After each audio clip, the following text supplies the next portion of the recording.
Instar அப்ளிகேஷனை use பண்ணி இந்த ஸ்க்ரீனில் டிஸ்பிளே ஆகிற மாதிரி இந்த எஃபெக்ட் எப்படி கொண்டு வரதுங்கிறத பார்ப்போம். இன்சார்ட் அப்ளிகேஷனை ஓப்பன் பண்ணிக்கங்க. எந்த வீடியோ உங்கள் பேக்ரவுண்டில் வரணும்னு நினைக்கிறீங்களோ அந்த வீடியோவை செலக்ட் பண்ணி உள்ளே கொண்டு வந்துக்குங்க. இல்லை ஃபோட்டோவாக இருந்தால் கூட ஃபோட்டோவை நீங்கள் உள்ளே கொண்டு வந்துக்குங்க. அதுக்கப்புறம் மெனுவை லைட்டாக மூவ் பண்ணி பிஇபியை கிளிக் பண்ணிக்கங்க.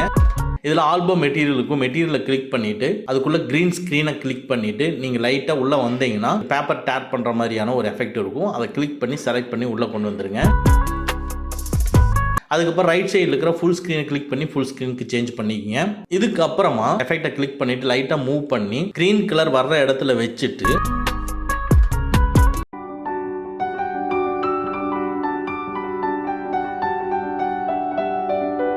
மெனுவை மூவ் பண்ணி கட் அவுட்டை கிளிக் பண்ணி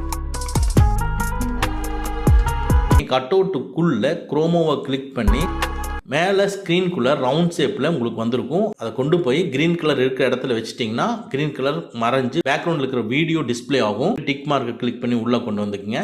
உள்ளே கொண்டு வந்து இப்போ நீங்கள் வீடியோ ப்ளே பண்ணுங்கள். ஸோ நம்ம ஸ்க்ரீனில் ஃபஸ்ட் ஸ்க்ரீனில் பார்த்த மாதிரி அதை டேப் பண்ணும் பொழுது பேக்ரவுண்டில் இருக்கக்கூடிய உங்கள் வீடியோ ப்ளே ஆகும்.